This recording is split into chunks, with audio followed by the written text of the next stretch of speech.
Ayon kay Trillanes, ang gusto niyang magsama o magka-partner sa 2028 pagtakbo sa pagkapangulo at pagka-vice presidente ay si Risa Hontiveros at saka si Senador Erwin Tulfo. Gusto niya silang dalawa ang mag-partner. Yan po ang itutulak ni Trillanes sa susunod na eleksyon.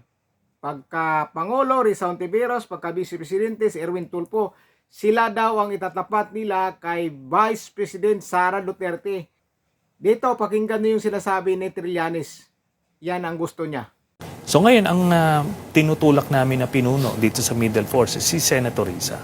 So siyempre, pag nag-coalition, yung Vice President nasa administration. And I believe si Senator Erwin Tulfo would be a good match. Yan, di ba?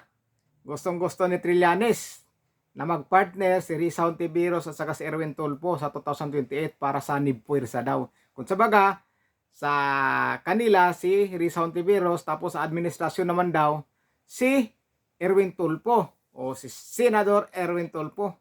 Mukhang ngayon mukhang si Trillanes na gumagawa ngayon ng mga plano di ba?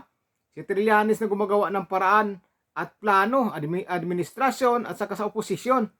Siya na parang nakikita natin ngayon si Trillanes yung bida parang siya lahat nagdidesisyon, di ba? Kita mo ngayon, ito yung niya, sa suggestion niya. O ito talaga yung gusto niya.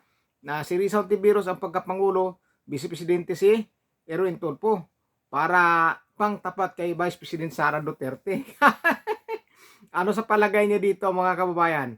Ano kaya ang nakikita niyo dito? Kaya nilang tapatan si Vice President Sara Duterte? Kayang-kaya ba nilang talunin si Inday Sara Duterte pag nagtambalan si Risa Hontiveros at saka si Erwin Tulfo?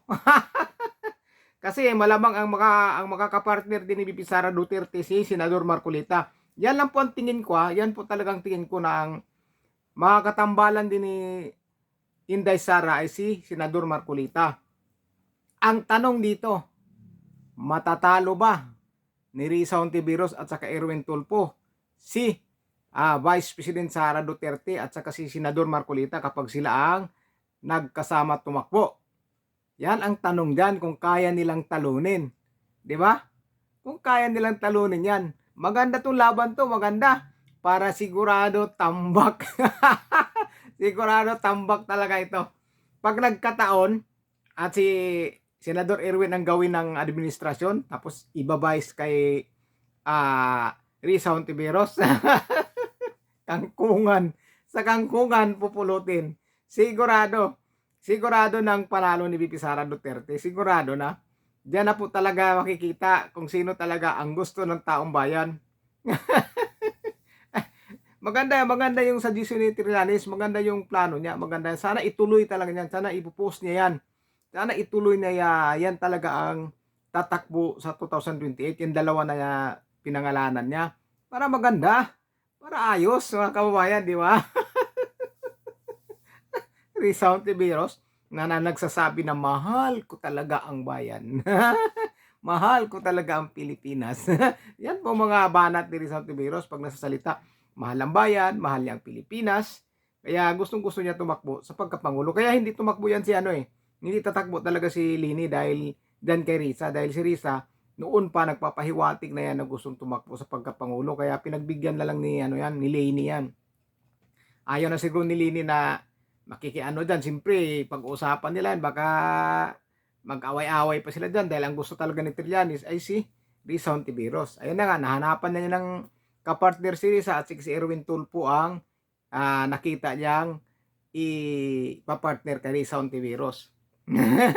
Ang tanong talaga dito, kaya ba? Kaya ba nilang talunin si VP Sara Duterte? Kaya ba nilang manalo? Yan talaga ang malaking tanong. Kahit sino pang hanapin ni Senador Trillanes dyan na ipapartner kay Risa, ang tanong, kaya ba nilang manalo? Di ba? Kaya ba nilang talunin ang Vice Presidente at ang kapartner ni VP Sara Duterte? Sigurado yan si Senador Marcolita yan. Nakikita nyo ngayon sa mga video, Senador Marcolita, sikat na rin talaga ngayon. Pag nakikita siya ng mga tao, sumisigaw na po, Marcolita, Marcolita. Yan na po ang sigaw ng mga tao ngayon. Pag nakita si Inday Sara Duterte, Duterte. Pag nakita si Senador Marcolita, eksaktong partner. Eksakto. Eksakto talaga.